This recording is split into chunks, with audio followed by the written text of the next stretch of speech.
Windows 10 a connu le succès avec plus de 1,3 milliard d'installations actives, 300 millions d'entre elles s'ajoutant de 2020 à 2021 au cours de ces 6 dernières années d'existence.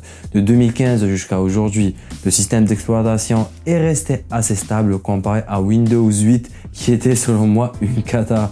Puis Windows qui était pas mal, c'était le Windows 7, encore Vista ou XP. Mais après avoir vu l'événement de Windows, je pense peut-être que je vais changer d'avis. De toute façon, nous allons découvrir ces principales nouveautés ensemble. Donc restez avec moi et commençons tout de suite. Si vous voulez être l'un des premiers à tester la prochaine version de Windows, inscrivez-vous au programme Windows Insider. Windows 11 a des exigences matérielles différentes. D'ailleurs, je vais parler de cette expérience vraiment importante, je trouve, juste après la présentation des nouveautés. Sinon, vous pouvez les lire dans le blog de Microsoft sur programme Insider pour Windows 11. Windows 11 a un nouveau look. Tout d'abord, la barre des tâches qui va subir un grand changement maintenant. Au lieu d'avoir votre menu de démarrage et les applications ouvertes sur le côté gauche de la barre des tâches, ils sont tous centrés cette fois-ci, un peu comme Chrome et macOS. Vous pouvez les reculer dans la version qui a fait l'objet d'une fuite, mais Microsoft met vraiment l'accent sur ce nouveau look. Cela inclut un menu démarrer revisité. Les lifestyles sont mortes et elles ne manqueront à personne, je trouve. Le nouveau menu adopte un look plus minimaliste, faisant apparaître les applications et les fichiers récemment utilisés. Bien sûr, vous devrez cliquer pour trouver la liste complète des applications. Microsoft a également passé du temps à montrer les nouvelles animations de la barre des tâches. Les applications s'y développent et disparaissent lorsque vous les fermez. Et vous bénéficiez même d'animations subtiles lorsque vous vous déplacez dans les applications. Pareil pour la transparence aussi, il s'agit de petits détails qui améliorent l'apparence du système d'exploitation. Le mode sombre lui aussi sera plus cohérent je pense. Microsoft n'a pas consacré beaucoup de temps à la nouvelle application paramètres, mais elle paraît bien dans les captures. Nous espérons enfin que Windows 11 mettra fin à ces vieilles boîtes de dialogue hideuses qui apparaissent pour certains paramètres et que nous pourrons tout faire dans la nouvelle interface. Pour moi, Windows a lentement été le leader dans sa capacité à positionner, dimensionner, ouvrir et fermer les fenêtres sur l'écran à votre goût. macOS a très récemment ajouté la possibilité de configurer les fenêtres pour qu'elles occupent exactement la moitié de l'écran, ce dont les utilisateurs de Windows bénéficient depuis des années. Voici maintenant la dernière nouveauté en matière de fenêtrage. Les mises en page instantanées, ces derniers vous permettent de choisir parmi une sélection de dispositifs de fenêtres, comme vous le voyez maintenant en les remplissant facilement avec les fenêtres d'application de votre choix. Ce qui est peut-être encore plus important que le choix de dispositions supplémentaires, c'est que ces dispositions sont enregistrées et accessibles à partir des icônes de la barre des tâches des applications, de sorte que vous n'avez pas à les recréer après avoir fait autre chose sur le PC. La nouveauté de Windows 11 aussi sera la possibilité de définir un arrière-plan différent pour chaque mode ou pour chaque utilisateur. C'est très logique. J'utilise un bureau pour le travail et un autre pour mes affaires personnelles et je pense que je ne suis pas le seul. Les mises en page instantanées peuvent être utilisées sur chaque bureau. La version qui a fait l'objet d'une fuite a révélé la nouvelle option de groupe d'instantané cachée dans le bouton d'agrandissement de la fenêtre. Cliquez dessus avec le bouton droit de la souris et vous obtiendrez des options d'accrochage facile à utiliser pour adapter rapidement vos fenêtres aux configurations les plus courantes. C'est très bien, mais cette fonctionnalité cache une meilleure prise en charge du multimoniteur. À l'heure actuelle, Windows 10 fait un travail assez terrible dans les configurations multimoniteur avec des décalages, etc. Si vous avez un ordinateur portable et que vous connectez et déconnectez fréquemment un moniteur externe, vous allez passer beaucoup de temps à déplacer les applications. Même les utilisateurs d'ordinateurs de bureau ont des problèmes. Lorsqu'un ordinateur de bureau se met en veille selon la façon dont les moniteurs sont connectés, Windows peut cesser de reconnaître certains de ses écrans et réorganiser toutes les applications ouvertes. Microsoft affirme que Windows 11 gérera mieux la prise en charge des moniteurs multiples dans le nouveau système d'exploitation. Lorsque vous avez un ordinateur portable et que vous vous déconnectez, où vous déconnectez un moniteur, toutes les applications ouvertes sont transférées sur l'écran de l'ordinateur portable, puis réduites. Ce dernier point devrait empêcher toutes vos autres applications de vous gêner dans votre tâche actuelle. L'un des plus gros succès de Microsoft ces derniers temps a été Teams, son outil de vidéoconférence et de messagerie. L'application est passée de 20 millions d'utilisateurs en 2019 à 145 millions en 2021. La société veut cependant l'amener au-delà du lieu de travail et un bouton permettra d'y accéder facilement dans Windows 11. Teams est une multiplateforme fonctionnant sur Android et iOS ainsi que sur Windows. Il peut également fonctionner avec SMS pour ceux qui n'ont pas l'application mobile installée. Cependant, Microsoft a aussi acheté Skype il y a plusieurs années de cela à 8,5 milliards de dollars, alors que cette appli est presque plus connue et plus utilisée dans le monde. Mais bon, je comprends pas la stratégie de Microsoft avec Skype.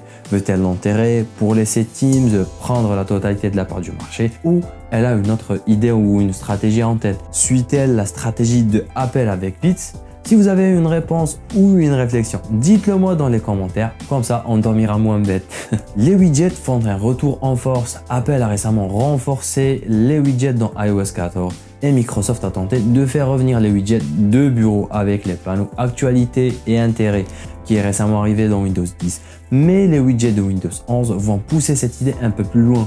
Le blog de Microsoft sur Windows 11 note que les nouveaux widgets fourniront un flux personnalisé alimenté par l'intelligence artificielle et utilisant Edge pour le rendu. Les nouveaux widgets peuvent être étendus pour remplir tout l'écran et les fournisseurs de contenu tiers peuvent tirer parti de cette nouvelle palette. Mode tablette et ancrage avec Windows 11. Lorsque vous branchez votre ordinateur portable sur un moniteur, il se souvient de la dernière présentation des applications que vous utilisiez. Le mode tablette sera plus proche du mode bureau que dans Windows 10 avec des changements subtils comme plus d'espace entre les icônes de la barre des tâches. Le Microsoft Store de Windows 10 est tout simplement mauvais. Il est rempli de mauvaises applications. Cependant, il semble que Microsoft veuille changer cela avec un Microsoft Store revisité. Il adopte un tout nouveau look pour mieux correspondre à Windows 11, mais ce n'est pas le plus important ici. Le Microsoft Store mis à jour hébergera des applications Win32 non emballées au format exécutable ou MSI comme Adobe Creative Suite.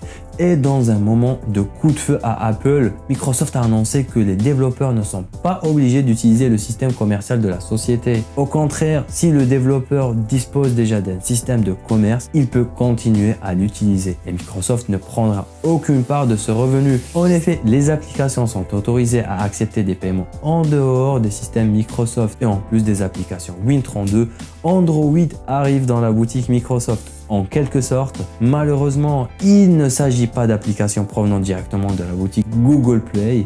En revanche, il faudrait installer et avoir un compte Amazon App Store qui apparaîtra dans la boutique Microsoft et vous pourrez installer des applications de l'Amazon App Store sur Windows 11.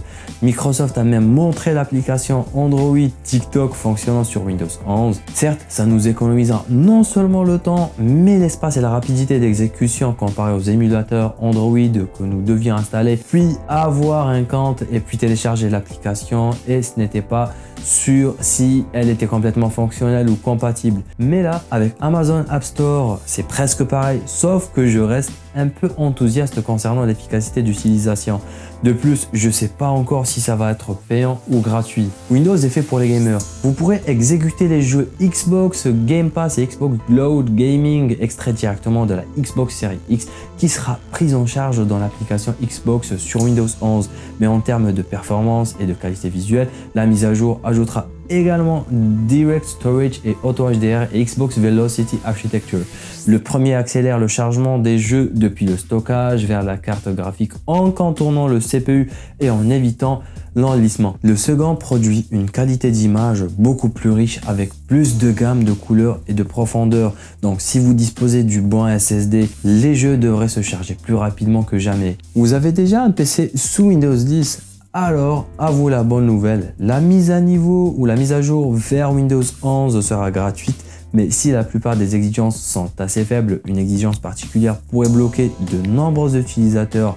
Pour exécuter Windows 11, vous aurez besoin d'une machine dotée de 4 Go de RAM, d'un processeur d'1 GHz ou plus rapide avec 2 cœurs supplémentaires et de 60 Go d'espace de stockage. La plupart des gens répondront facilement à ces exigences, mais vous aurez également besoin d'une puce TPM 2.0 qui fait référence à Trusted Platform Module, une puce inclue dans votre appareil ou votre chip, et beaucoup de vieilles machines n'en ont pas. Ils peuvent utiliser une puce TPM plus ancienne dans le genre de 1.2 ou autre, ou ne pas en avoir du tout. Il s'agit d'une exigence très stricte qui exclura de nombreux utilisateurs. Pour vérifier si vous êtes en mesure d'installer Windows 11, je posterai très rapidement dans les prochains jours un tuto pour vous montrer comment savoir si on a ou pas et comment l'activer s'il est désactivé. Donc n'oubliez pas de vous abonner et d'activer la cloche pour rester informé de mes prochaines vidéos.